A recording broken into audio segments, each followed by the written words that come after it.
Hello les amis, j'espère que vous allez bien. Je suis trop contente de vous retrouver dans cette nouvelle vidéo dans laquelle je vous ai filmé ce petit look, aussi bien le make-up que les cheveux. Ça fait super longtemps que j'ai pas fait de vidéo comme ça avec une voix off et j'ai adoré vous faire ce genre de Get Ready With Me, donc je suis trop contente, j'espère que ça va vous plaire. Je commence ce petit Get Ready With Me avec les soins. Donc j'ai d'abord dégagé mon visage comme vous pouvez le voir avec des petites barrettes.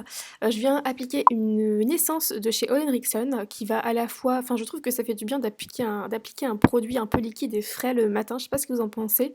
Vu que je me nettoie le visage la veille et que c'est pas forcément nécessaire de le faire la veille et le matin, juste une petite essence ou un petit tonique, ça fait du bien. Ensuite j'applique mon sérum qui est tout simplement un sérum à l'acide hyaluronique de la marque CeraVe qui c'est vrai, enfin c'est vrai que j'apprécie beaucoup cette marque là. De chez SVR ensuite, c'est ce petit contour des yeux qui me dure hyper longtemps. J'avoue que le flacon est très gros, c'est hyper pratique avec la pompe, il dessert vraiment juste la quantité qu'il faut pour des poils partout. C'est ça quand on a deux chiens à poils longs. Bon, c'est vrai que c'est pas des chiens qui perdent énormément leurs poils, mais quand c'est la période de la mue, comme lorsque j'ai filmé cette vidéo, il y a un petit peu de poils partout. Donc là, il y avait du poil sur mon sérum à la vitamine C. Ensuite, j'applique un baume à lèvres et vous entendez d'ailleurs mon chien qui aboie derrière. Super, c'est la vraie vie. Et ensuite, j'applique une crème hydratante et celle-ci, c'est une crème de la marque. Attendez, j'ai oublié. Cetaphil, je crois. Que j'ai découvert il n'y a pas très longtemps et que j'apprécie. La crème est plutôt pas mal. Et lorsque il y a pas mal de soleil, ce qui n'est pas forcément le cas en ce moment, j'applique en plus une crème solaire. Voilà. Maintenant, le fond de teint, c'est mon fond de teint chouchou ces derniers temps. Ça fait. Enfin, ces derniers temps, ça fait quand même, je pense, peut-être 6 mois, voire bien plus, que j'utilise ce fond de teint non-stop quasiment. Franchement, je l'adore, je l'adore, je l'adore. Et il ressemble énormément au Capture Total, qui est mon fond de teint préféré de chez Dior, mais qui coûte très très très très très cher. Donc celui-ci coûte un peu moins cher, c'est déjà ça. Mais j'adore sa texture très crémeuse, mais qui pour autant, je trouve, a tendance à faire un fini assez naturel en fait. Ça hydrate à fond la peau, j'ai l'impression. Ça donne un côté peau hydratée, repulpée. Voilà. Bon, l'anti-cerne, c'est une cata, il est tout cracra, mais je l'ai nettoyé du coup après. C'est un anti-cerne qui d'ailleurs, je crois, fait partie de la même gamme et que lui, j'utilise depuis quasiment 2 ans et je l'adore vraiment. C'est un anti-cerne exceptionnel, surtout si vous avez besoin d'une bonne couvrance. Il est plutôt épais, mais encore une fois, très très très hydratant. Une fois que j'ai appliqué ces deux produits, je vais venir poudrer moi mon contour des yeux uniquement dans un premier temps avec la poudre de chez Huda Beauty qui est juste géniale pour ça. Je trouve qu'une fois qu'on l'applique, elle ne bouge pas. Donc je l'applique toujours à la houppette. Toujours, toujours, je ne change jamais d'applicateur par un pinceau. À la houppette, je trouve que le rendu est top. Je l'applique uniquement sur les yeux, comme vous pouvez le voir, et la paupière. Et ensuite, sur le reste de la zone T, je vais appliquer cette petite poudre et un petit peu sur les joues. Alors, j'applique pas partout, partout, partout cette poudre-là. C'est surtout en fait sur le bas du visage et sur le front, puisqu'après, c'est le bronzer qui va me servir à fixer les autres zones que je n'ai pas poudrées. Pour les sourcils, j'utilise ce petit crayon, je ne sais même plus son nom, mais c'est de chez Benefit, je vous mettrai ça en barre d'infos. Je trouve que c'est un crayon hyper pratique parce que la mine est très très fine, donc très précise. Et j'applique, vous pouvez voir avec le crayon, et ensuite je viens bien bien brosser mes sourcils pour estomper les marques ou les traits que le crayon a pu faire.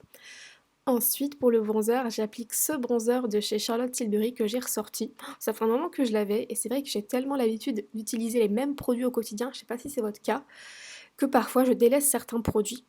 Donc là, je l'ai ressorti et depuis, je l'utilise régulièrement.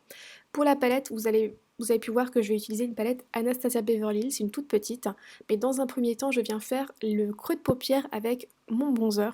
Il n'y a jamais, je trouve, dans les palettes, enfin c'est très rare, une couleur bronzer comme ça. Soit c'est trop orangé, soit c'est pas assez orangé, c'est un peu trop taupe. Donc il me faut toujours mon bronzer pour commencer mon creux de paupière et un petit peu le rat de cils comme vous pouvez voir. Ensuite, bah voilà, là vous voyez, c'est exactement ce que je dis, c'est un petit peu trop prononcé. Comme couleur, ça se rapproche d'un bronzer, mais c'est un peu prononcé. Donc en tout cas, ça va me convenir parfaitement pour faire là le coin externe de la... j'ai du mal, le coin externe de la paupière, qu'ensuite je viens estomper avec le pinceau que j'avais utilisé précédemment. Et là, je vais venir utiliser cette super belle couleur de la palette qui a un joli brillant. Je trouve que c'est parfait pour le quotidien si vous voulez vous maquiller avec un... Oh, j'ai du mal à parler! Avec un maquillage lumineux ou par exemple pour des mariages, c'est une couleur idéale. Ensuite, l'eyeliner. Mais mon Dieu, mais pourquoi? Je vous jure, c'est une catastrophe. Plus les années passent et plus j'ai du mal avec l'eyeliner. Donc déjà, bah, c'est vrai que sur le côté, j'ai les paupières qui sont un peu tombantes, donc c'est pas facile. Dès que je fais mon eyeliner, je me regarde dans le miroir en face et c'est une catastrophe. Ça ressemble pas du tout à lorsque j'ai les yeux fermés ou alors lorsque je me regardais vers le bas et que c'était joli. Mais bref, pourquoi l'eyeliner c'est une catastrophe? J'ai l'impression que des fois j'essaye de suivre des tutos techniques et ça ne marche pas sur moi. J'en ai marre. Dites-moi comment vous faites vous. Ensuite, je recourbe mes cils, bien entendu, comme toujours, je ne loupe jamais cette étape-là.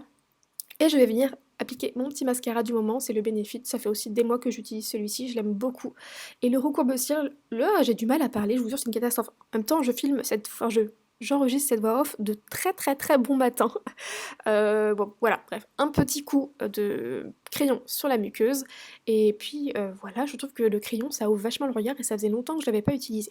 Je mets un petit peu de blush, c'est un blush Benefit également, j'aime beaucoup les blushs Benefit. Par contre, faut faire très attention parce qu'ils sont ultra pigmentés, donc on y va mollo. Et ce crayon, mais ce crayon à lèvres de chez Makeup by Mario, c'est mon préféré, je ne porte que lui depuis que je l'ai acheté. Ça doit faire 4 mois je pense, 5 mois, je ne porte que lui. Vraiment, j'adore sa couleur. Et également, j'avoue, les autres produits lèvres de Makeup by Mario, j'adore. Donc là, c'est le baume à lèvres qui est ultra lumineux, j'adore. Et pour terminer le make-up, je viens fixer avec ce petit spray pour les pores de chez Benefit également. Maintenant, on va passer aux cheveux et je vais utiliser ce bon vieux fer à boucler que j'ai depuis ultra longtemps mais qui est juste génial. Je vous le recommande à 1000%. En plus, je trouve qu'il est hyper pratique. Donc sachez qu'avant de me maquiller, j'avais appliqué un spray protecteur de chaleur et je laisse toujours sécher pendant que je me maquille. Donc vous allez voir que la technique est très simple. Je viens faire donc les boucles avec ce boucleur qui a un gros diamètre de 32 si je ne vous dis pas de bêtises. Et en fait, une fois que j'ai fait une boucle, vous pouvez voir que hop, c'est dur à expliquer, mais vous voyez bien le geste, en fait, c'est très simple. Je fais une boucle, je la défais, donc ça va l'assouplir, et je termine, et à chaque fois, je fais le même système. Ce qui fait que les boucles vont être larges, mais détendues. Et ça va donner cet effet que j'adore, ce type de boucle que j'adore. Donc pas trop rebondi non plus. Donc je fais ça sur toute ma chevelure, je vous fais ça en accéléré, hop, une boucle, je détends, l'autre boucle, je détends, et ça donne vraiment un effet... Parce qu'en fait, c'est vrai qu'avec ce genre de diamètre, ça peut vite donner un effet glamour avec des grosses boucles, et c'est ultra canon, j'adore, mais là, je veux presque un wavy avec des grosses boucles, en fait. Et ce genre de fer là, c'est génial pour ça. Sur les extensions là que j'ai en ce moment, ça match super bien. Ensuite, je vais faire ma mèche, puisque vu que je veux appliquer ma frange après, il faut que ma mèche soit quand même coiffée d'une manière à ce que ça se fonde bien ensuite avec la frange que je vais appliquer. Donc je fais comme si j'avais une brosse de sèche-cheveux, j'aurais fait comme ça habituellement si je boucle ma mèche, enfin si je la coiffe avec un sèche-cheveux, je fais comme ça. Souvent je fais vers l'intérieur. Et ensuite je viens clipser ma frange que je range un petit peu, je mets par-dessus mes cheveux à moi pour que vraiment ça se fonde très bien. D'ailleurs la frange, je l'ai recoupée et je la recoupe même un petit peu devant vous là pour qu'elle ait un côté un petit peu, alors je crois qu'on appelle ça whipsy bangs et je trouve ça trop canon, j'adore. Je vous mettrai le lien de la frange en barre d'infos mais c'est moi qui l'ai recoupé derrière. Voilà, j'espère que ce petit Get Ready With Me vous aura plu. Si vous en voulez d'autres, n'hésitez pas à me le dire. C'est vrai que j'adore faire ça. Je vous fais des très gros bisous et je vous retrouve normalement dimanche pour une prochaine vidéo. Ciao!